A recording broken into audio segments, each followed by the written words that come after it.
right, so the agenda on the show today is to help you understand wakati kuna conflict huko nje, how does that impact us here in Kenya as farmers? Now remember, agriculture is the backbone of our economy, and that means we get a lot of revenue by exporting our agricultural produce to the international market. And now with the war that is happening in Middle East, how does that impact us here in Kenya? And we'll just start by looking at the importance of the Middle East market to agriculture here in Kenya.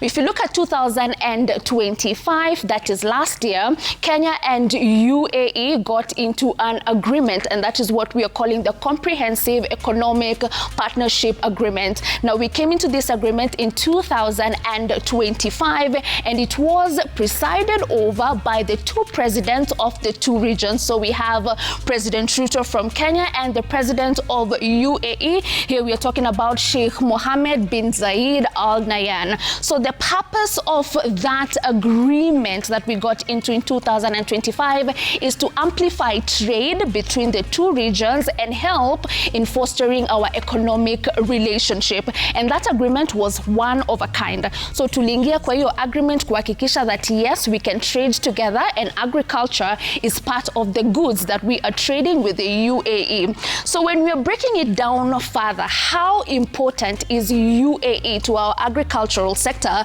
Now, UAE is the 6th largest export destination of Kenya. Yani kwa zile inchi ambazo we are taking our export, our agricultural export, UAE tops at number 6, all right? So clearly that's a big market for us, and they do take a lot of our agricultural produce.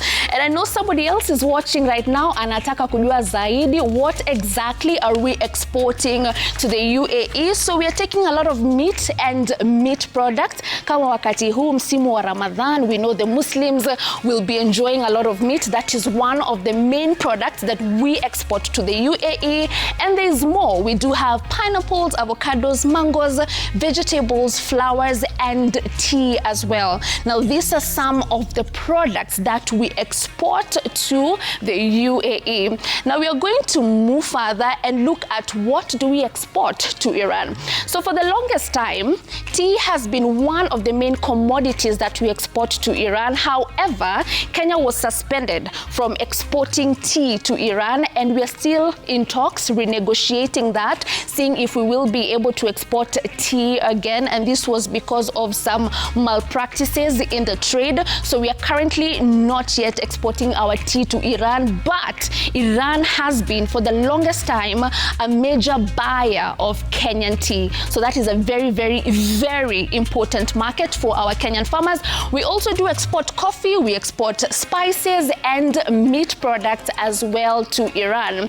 Now let's put a bit of numbers to that. Umeona the different products that we are exporting to the international market, to UAE, to Iran. Pengine ungetaka kujua hiyo value, so that you understand just how important this market is. So if you're looking at latest data in 2023, ile nyama ambayo tulisafirisha to the UAE, the value of that meat was at 9.9 billion Kenya shillings. Now remember, there's more that we export there. So the fruit that we exported in the same year, it was at 5.2 billion, and the vegetables and flowers that we exported to the UAE about the same time, the value was at 5.6 billion.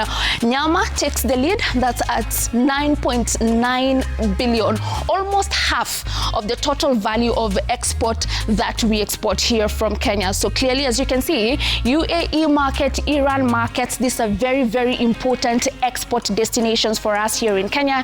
And now that we are in the middle of a geopolitical war, how will that impact agriculture? That is the conversation we'll be having here in studio, and we are joined, allow me to tease our guest, Mr. Peter Karaoke. He is an avocado farmer and exporter as well. He will be shedding more light on how the avocado sector has been affected. We do also have with us Dr. Benson Kibore, an agricultural expert who will be shedding more light on the impact of this crisis, especially on the livestock sector.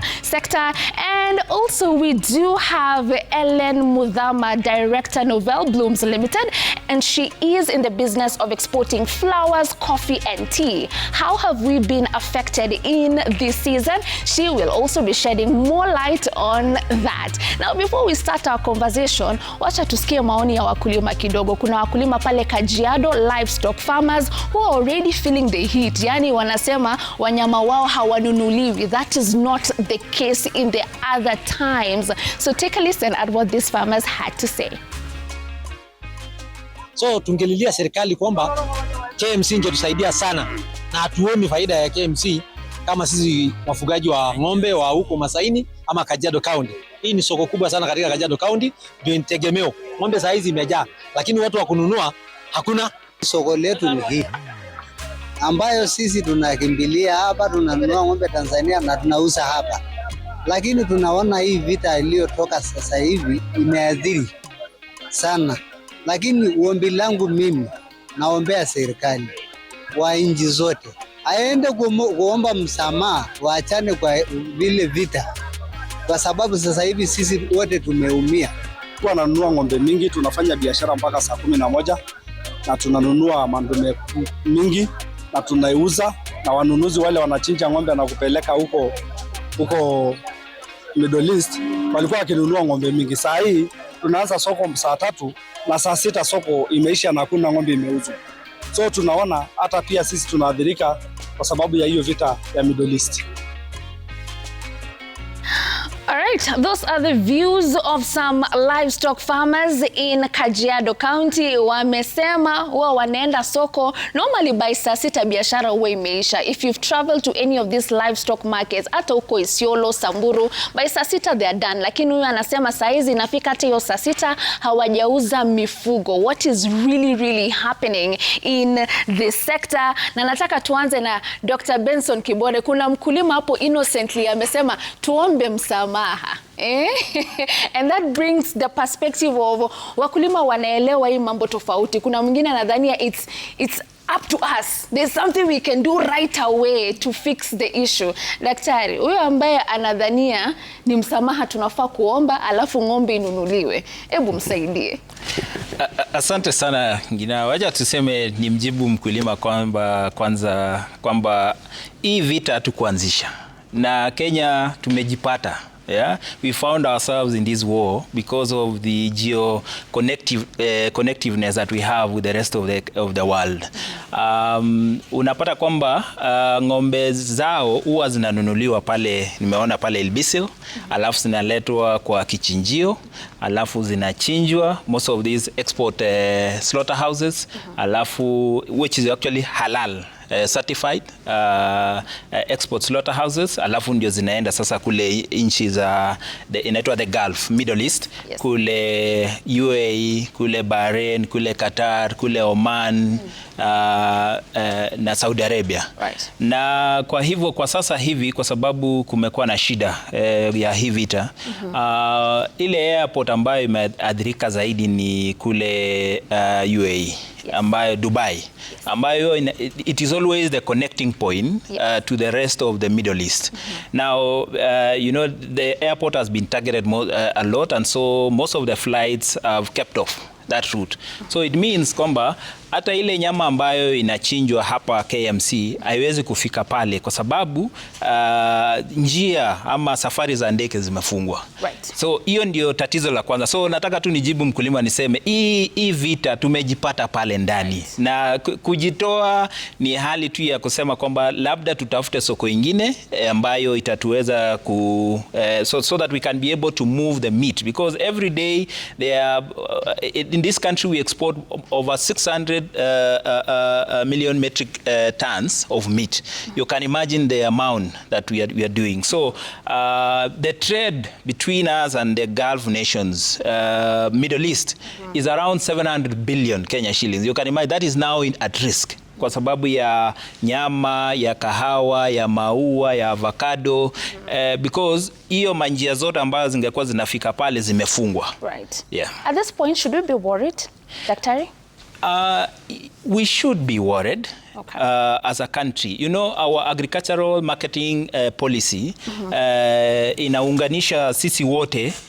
Our marketing strategy is pegged on governments and bilateral agreements that we have.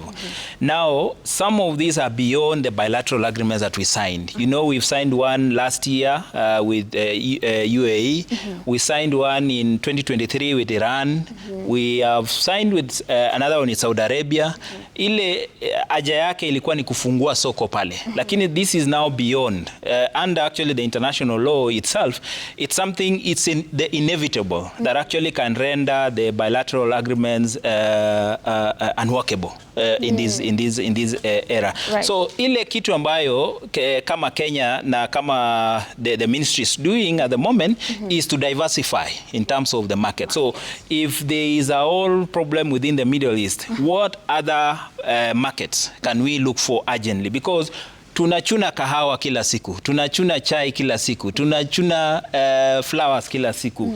Ndio hii avocado zinaiva kila siku. Right. They need the market. So as part of the strategy ni kwamba we are now diversifying as a country, looking for new markets. China is still negotiating under AGOA for much of the produce to go to the US and all that. So it is a matter of now activating the plan B of our strategy. Right. So that now we can be able to move the produce that we have and to balance, because the danger here is we have almost 700 billion trade that is at risk. Right. That affects our dollar also in this country. It affects our exchange rate for that matter. The other aspect ni kwamba saa hizi ni wakati wa ukulima, imenyesha. So inamaanisha bei ya petroli ikipanda juu, right, inamaanisha pia the cost of production itaenda juu.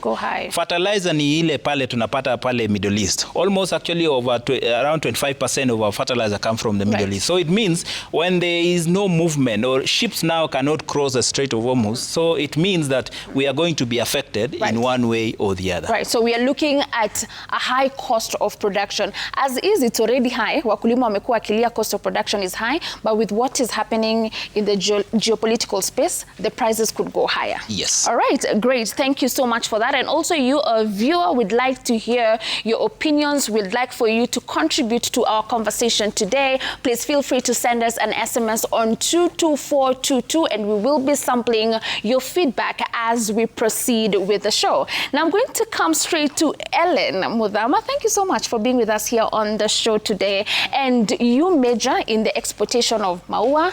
Unapeleka pia kahawa, unapeleka pia chai. All right? So let's just start.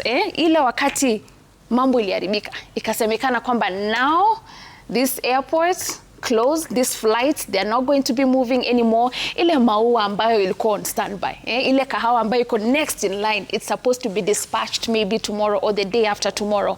What happens? Or rather, what happened to that? Yeah. Okay, thank you so much, Ngina. So indeed, the Middle East war has really affected us, and the effect was immediate.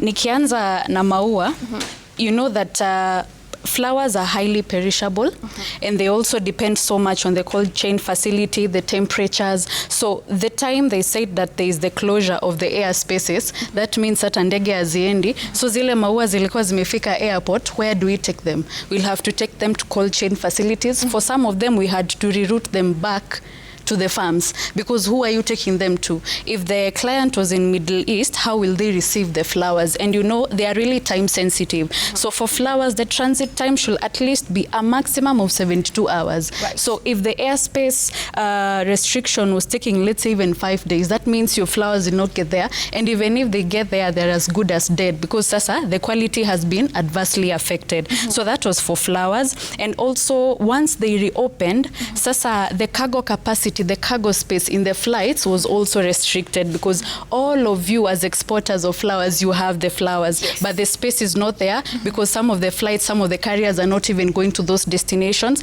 So it's now a scramble for space. So that means there are some of the flower exporters who are going to be hurt in the process. Their flowers will not make it to the destination. Right. So that was for flowers. So zile ambazo ilibidi mrudishe kwa mkulima kwa sababu sasa hata ukikaa nayo utafanya nini nayo? Do they now end up looking for local market? Are there farmers with farms where they have their cold chains and they can store them, or they just had to go at total loss?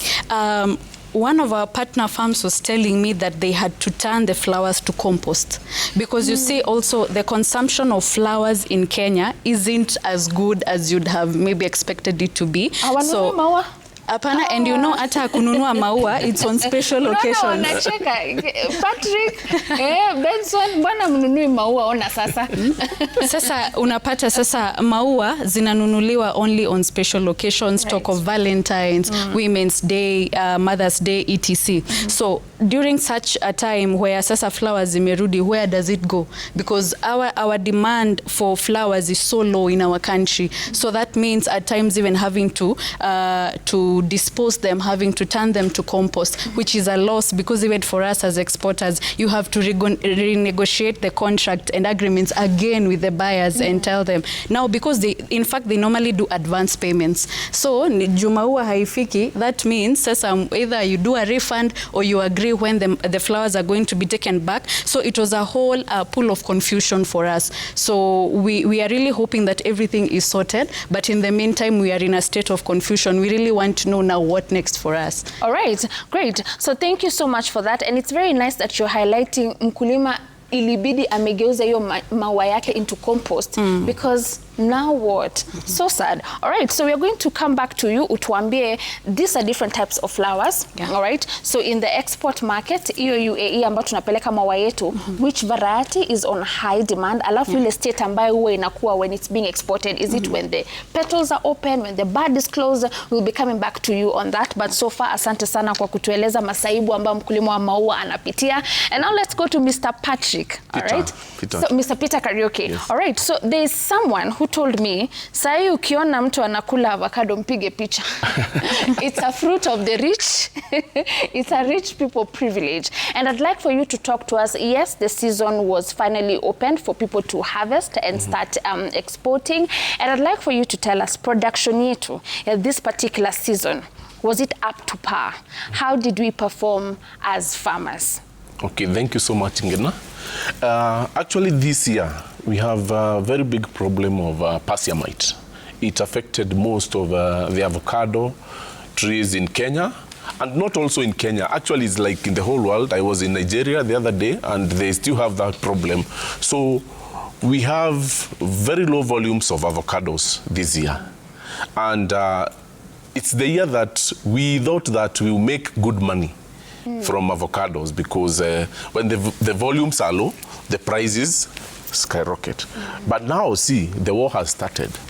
And now we are having a challenge with exporting the fruits because you cannot move them freely the way we used to do. By air, it is expensive.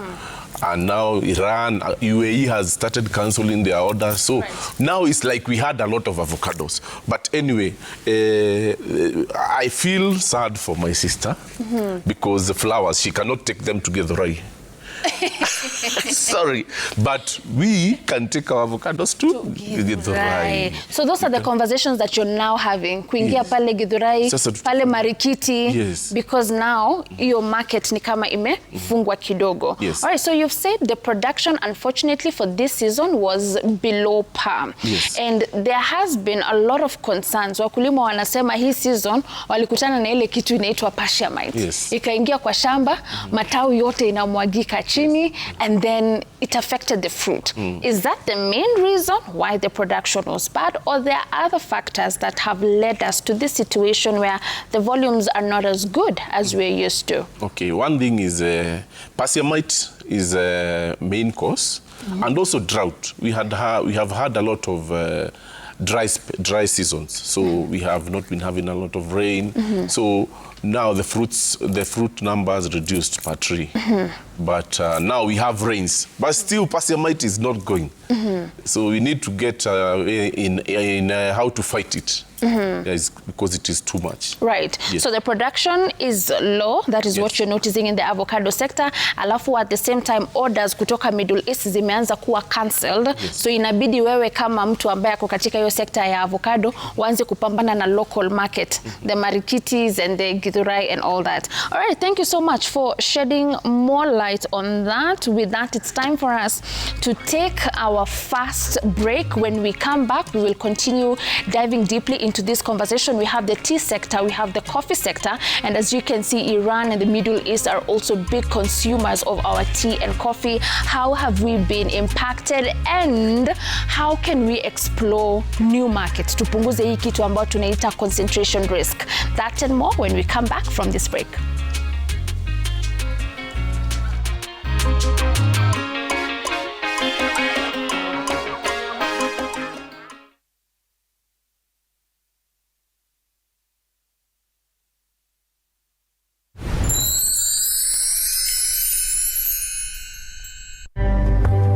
The day before Eid al-Fitr is known as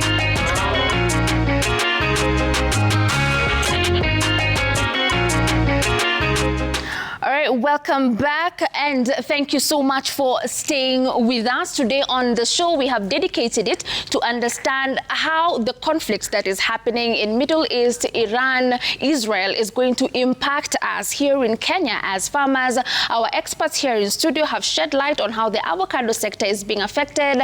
Dr. Benson amongelelea mambo ya livestock. Ellen Mudhama has talked about what is happening in the flower sector, na tumesema wanaume jaribu to buy maua angalau mungekuwa mmetusave kidogo, unaona?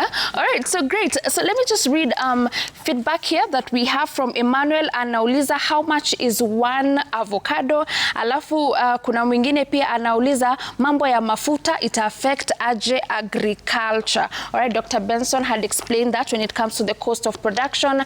Now let's go down to understanding some more on matters livestock. So we understand hii ni msimu ya Ramadhan, all right? And I'd like for you, Dr. Benson, to help us understand. Kuna wakati Ellen alisema ikifika wakati kama hiyo ni Mother's Day, kama ni Valentine's Day, the demand just skyrockets. Is it the same with the livestock sector? Is it hii period ya Ramadan, that's when we have extreme orders going out? Alafu tuliona wakati hii mambo ilianza kufanyika, some of the meat that was supposed to go out immediately had to be taken back to the cold rooms. So unajua nyama pia, it's something pia ikikaa sana without being stored in the right way, itaanza kuleta matatizo. So let's have a quick listen to Kenya Meat Livestock Exporters Industry Council, what he had to say regarding the meat that had to be taken back wakati ilishindikana kuipeleka to the Middle East countries. Any meat that we slaughtered on Friday and Saturday has not left the country, and we have not been able to slaughter meat for export since Monday to date. And we are looking at losses of close to 1 billion Kenya shillings for the 5 days that, we have lost this opportunity to export to the Middle East. All right, daktari, umesikia. Na pia tunaingia hiyo climax ya Ramadhan. Wanamaliza hii wiki, meaning more orders need to go out. So what happens to all that meat that has been taken back to the cold rooms? And have we started exporting hata kidogo kidogo kwa sasa, the way things are? Thank you, Ngina. Let me put this way. Kenya, we export around meat worth 300 million Kenya shillings per week. That translates to about 1.2 billion shillings a month. And this is just to Iran, for that matter. So it means that our export at the moment has reduced from that amount to we are only doing around 5%. At this stage. So it means we have lost over 1 billion shillings in terms of market share, revenue that you would have gotten in this country. You can imagine now how that is reflected at the farmer level. Yes. Because now there is no exit for meat and meat products. When we signed the bilateral agreements with these countries in between 2022 and 2025, one of the key areas that they had raised issues was on traceability and diseases. So that is why government, for example, launched the vaccination program for animals. So the vaccination program now was ongoing as we speak, and the volumes of export had increased tremendously because of now you can be able to assure the diseases that you have contained here in the country. So that was the whole reason of the vaccination program that the government initiated. Now, what is happening? Normally during the period of Ramadan, we always export even up to 200 metric tons of meat to the Middle East. You can imagine now what happens, because in total we do about 600 across the year, but during Ramadan itself we do up to 200. So it means this year you're going to face the real scare of losses because we cannot access that market as it is. Right. The airports are still closed. It's still inaccessible. People, what you call the chain that people used to access this meat has been disrupted completely. Right. So it means that our farmers are staring now at some losses because we have this now threat, the real threat that we cannot access that market that we had signed to have direct access to. So that calls for us to quickly rethink and look at new markets. Right. And that's why the approach for government was to use our embassies across, so that there is now that top level negotiations across the world, right. China, the Far East and all that, so that we can be able to bridge, because farmers require money. Kenya requires $1. How do we balance all this? Right. So it will mean that for us to be at par, we need to balance and now open new frontiers of export market. Great. All right. Thank you so much for shedding light on that and just helping us understand how much losses we are going to incur, especially during this Ramadan period. Yeah. All right. So coming back to you, Ellen, umetuzungumzia mambo ya maua. All right. And what really happened immediately? This the airspace was closed and we could no longer take our flowers outside. So these are different types of flowers. Ile ambayo demand iko juu kabisa, ile ambayo inaitishwa kwa sana, the volumes are high. Which one in particular? I'd say the roses. Right. There are so many varieties. Even what I've brought is not half. Yes. So I've just singled out some of the main ones for our clients, especially in the Middle East. Right. But roses ndo huwa zinaenda sana. Right. When I talk of Middle East, I'm talking of Saudi Arabia, Qatar, Bahrain, UAE. So those are some of the main markets that we deal with there. So these are the main ones, but roses in particular. Right. Is there a particular color of rose that goes the most? Depends with the season. Right. At times, let's say if it's a burial ceremony, whites go so much. Right. If it's Valentine's, the reds also go. Right. There are other customers, their preference is the pinks. So it also depends with the seasonalities. Right. Yeah. You also deal in coffee. Yes. And here on our table, we have some coffee. All right. Yes. Kuna mkulima ambaye pengine, not even a mkulima, a viewer, anashanga, is that really coffee? Yes. This is the green bean. We export it when it's this state. Hii imefanywa hiyo process yote ya factory, ikaenda milling, and then this is what we finally get, and it's graded in different grades. So we have the AA, we have PB, we have C+, we have B. So after all that process happens, this is what we get, and this is what we export. Sindio? So now that we could not, access our export market as much as we could, what again did you do with the export? I mean, given that coffee si ati kitu tutasema imeoza kesho ama kesho kutwa kama maua, what is the next step? What conversations are you having with farmers who knew imeenda sasa, factories wanajua imeenda? So what are the next steps when such a situation happens? Okay, so for products like flowers, that caused us to have an immediate hold because they are perishables, and so for that we have to be very keen on it. So for that it was an immediate hold. For coffee, meaning you're not taking flowers now from to farmers. The Middle East in particular. Right. Or okay, Middle East is not only a key market but a key transit hub. Yes. So to those countries where the connecting flights have to go through Middle East, then even those ones we had to cancel. Right. But direct flights, let's say from here to UK to US, those ones were not affected. Right. So for the coffee and for the tea, we mostly do them as unroasted and in bulk, so they go by sea. So for this as well, it calls for an immediate rerouting of the, the Strait of Hormuz was also deeply affected, and it's a very key maritime corridor. So now what we need to do is now to get other rerouting,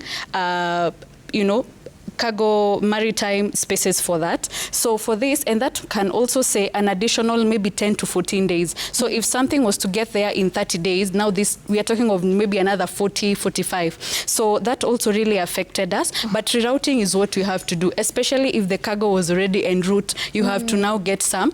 But even some of them came back. And even for the ones we had not begun, in fact, there is one of them for coffee that was going to Azerbaijan that we were supposed to do in the course of the first week of March. So even that one we had to bring it to a halt. Good thing we have the warehouses where we can store it. It can stay for 3 to 6 months. So we first monitor. Either we get a key alternative route or we decide now how else are we going to get it there. But alternative routes is what we are now focusing on. Right. So a lot of rerouting has been happening as we speak. And we export a lot of our products by sea. I think it's also very important to make that very clear to our viewers, right? And then, I want to come to you, Mr. Peter.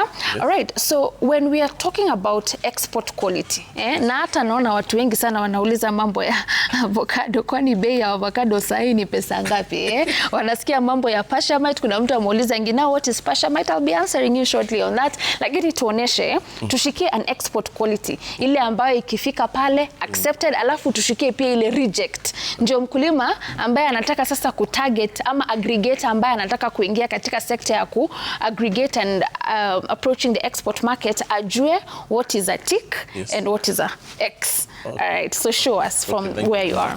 So these ones, as you can see, is in your export. These ones are for export. They are very clean and they are organic. We don't spray pesticides on these ones. Hata kidogo? Hata kidogo. The whole season? We don't spray. We don't spray. They are organic. That's why we are called Mavuno Organics. Okay? So we have orders for organic fruits. So farmers should try and do organic farming. So what happens to a farmer who has gone to the farm, amekutana na Perishable, that very tiny, hata uwezi iona to some extent. Yeah, so for the viewer who was asking what is a Perishable, so we have an exotic pest, Perishable, kadogo sana. Sometimes you'll even have to use the lenses to be able to see it. Normal scouting, you could miss it. But the impact is so big you can't ignore. Matawi yote inaanguka, na kama kuna matawi inamaanisha tunda ipati chakula. So what you get is a very small fruit, just bad, right? So unaenda kwa shamba, unaambiwa hapa ni Perishable iko. Two things a farmer can think. One, kama kuna huyu ambaye anajua organic products that they can use, aende hizo organic products. Mkulima mwingine atasema, wacha basi niende nitafuta zile chemicals that are approved. Because we know kuna zile hazardous which make their way through our borders for us, and that's what we are fighting so bad, because they are very bad to the human health. Lakini kuna zile, ukienda hata kwa ile website ya PCPB utazipata pale. Mkulima akiamua tumie a pest control from that one, pia hiyo itakuwa rejected. Well, what we do, we have these organic, dawa organic, that come from the what do you say, vitu natural. Okay? Not the ones that are manufactured in the factory, like mix this chemical and this one. So you can use neem, you can use some oil, vitu kama hizo. So you control Perishable and other insects. You also control them with smoking and all that. Smoking? You smoke some leaves, as in you light some leaves and you smoke then and all that. All right. Cow dung there. Yes. So now for the international market, any trace of chemical, whether it's an approved one, hawataki, utakuwa knocked out. It's rejected. Yeah, but okay, iko wale wanalima ile wanapiga dawa, you apply the pesticides which are not organic. But now, if you are doing organic farming, yako ikipimo, if you have traces of chemicals in this, you'll be disqualified. And does the international market ule mtu ametia bidii amefanya organic, and we know organic is not very easy. That's why it's not even fully adopted. The price, will it be different? Will they get more money for going that extra mile and going 100% organic? Na mwingine amefanya mambo yake lakini alifuata ile inaandikwa hapo withdrawal period, don't spray when you're about to harvest, vitu kama hizo. There are those recommendations. So will those two have different prices in the market? Yeah, there is a difference. The organic fruit fetches a lot of money. Also, you go to Europe and other countries, like now at Mavuno Organics, we have fair trade. Fair trade is an international body. They have noticed that we are doing organic avocados. So what they do is they give us orders.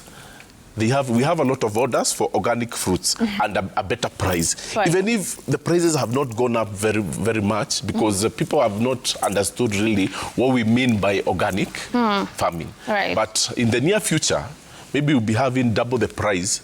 If you are spraying yours with pesticides, you have half the price. Right. So that is what.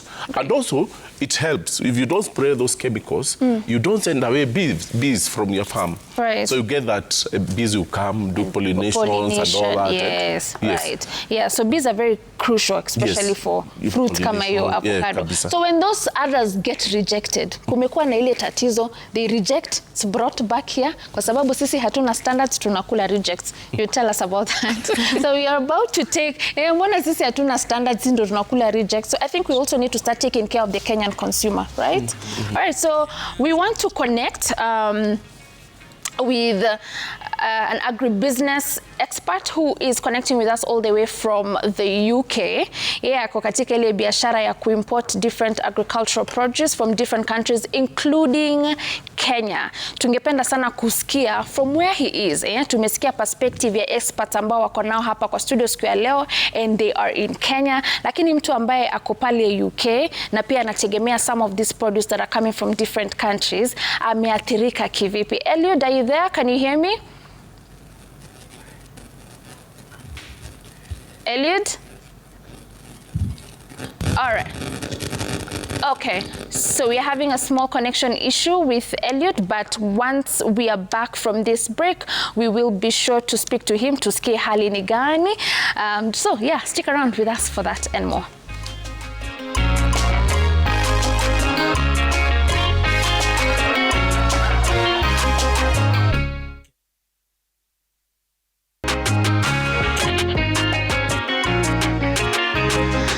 We are back. Thank you for staying with us. We will be connecting with Eliud Akopale UK. He imports raw materials and flowers also from Kenya. Atuambia amekuwa impacted kivipi. Lakini before we get there, there's very important feedback here I need to read. We have Phoebe Nyongesa. Anasema I'm from Kajiado. Wanaume wetu ndo wanarudisha wakulima wa maua nyuma. Mtu kama mimi Valentine sikununuliwa maua. Surely. Nunuliwa nyama.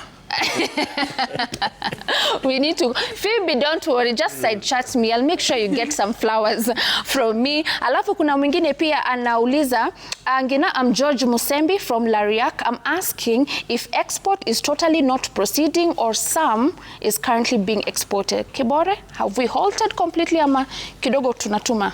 No. I think what we are looking at is the Middle East market. Okay. But there is the rest of the world that is open for business. Right. The only thing is the connectivity, because much of it was going through the UAE Dubai for this matter as a connecting airport. And so this is where we probably are facing the challenge. But I think with the rerouting, all that is going to sort some of these issues. Yes. Pia George Musembi anauliza hapa Kanairo, nauliza kama basi nyama itashuka kwa sababu sasa ni mingi.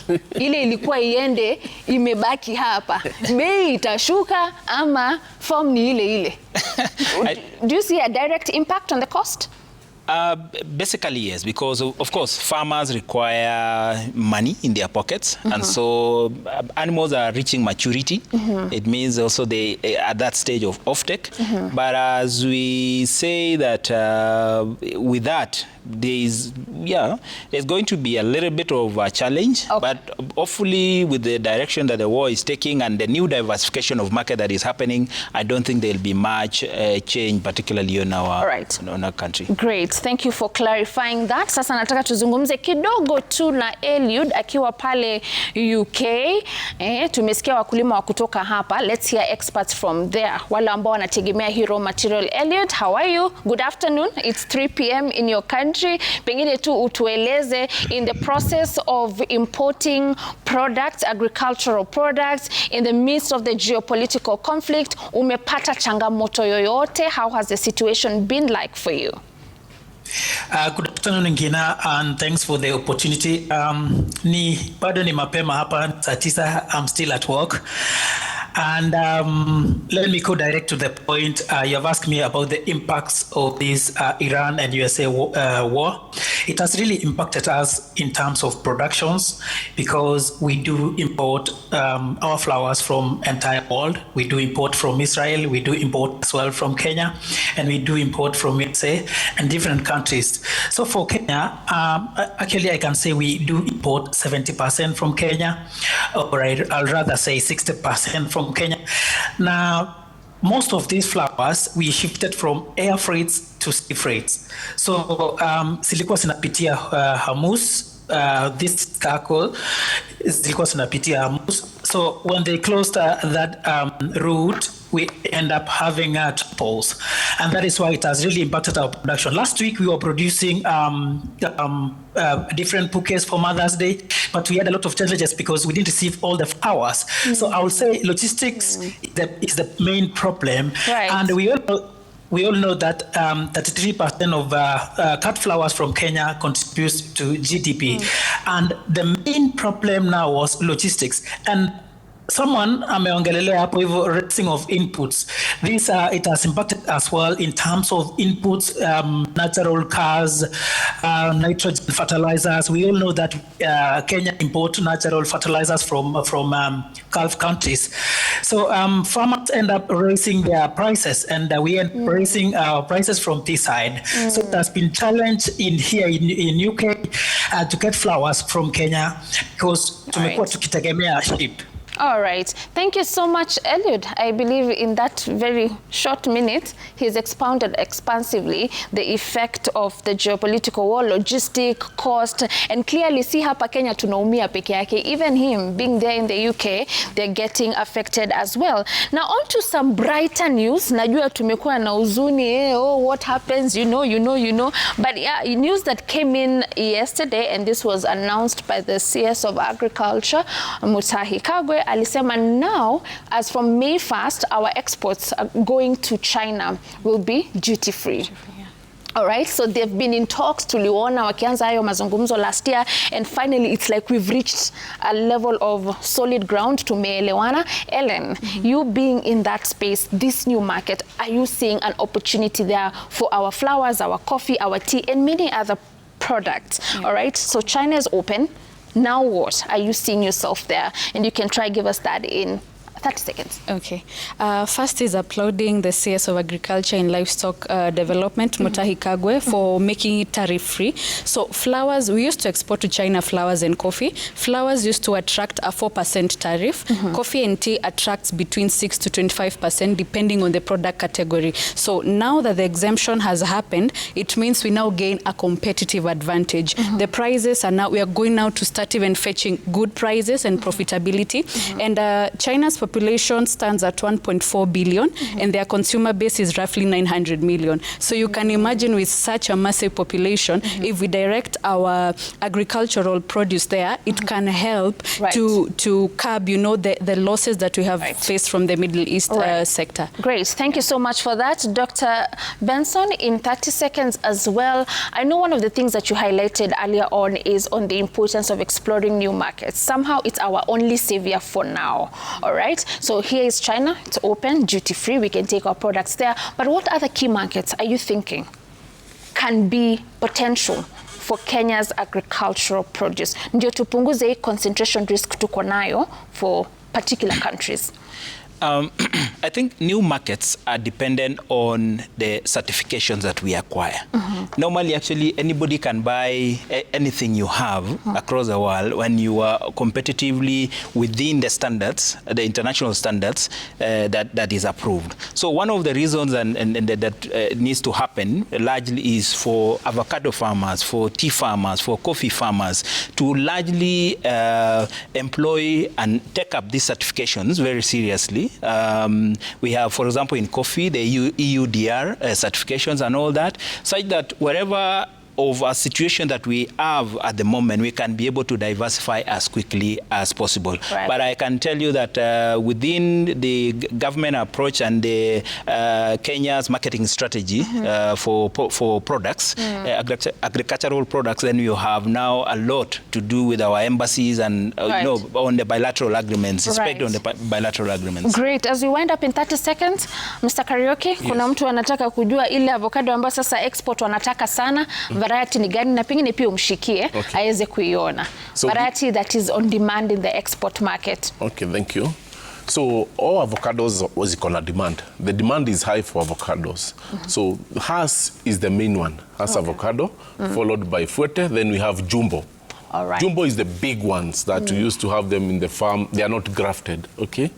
Yes. All right. Kwa hivyo Hass, Fuerte, alafu Jumbo. Yes. All right. Thank you so much. Because of time, we have to wrap up the program there. We could keep talking and talking and talking. There's so much to address, but I'm very grateful to each and every one of you, Mr. Karaoke, Mr. Benson, and of course, Ellen Mudhama, for being here to help farmers understand, wasione mambo kama hii inafanyika huko nje wadhania hii haituhusu, inawahusu tena sana. All right, thank you so much for being with us, and thank you our viewers for being with us from the start to the end of the program. The whole agenda was to understand the effects of the geopolitical wars and explore some solutions while at it. Tumesema tutajaribu sana government to government, embassy to embassy kutafuta soko, na pia wanaume wataanza kununua maua jamani, si ndio? All right, thank you so much for watching. My name is Violeta Ngina. Goodbye.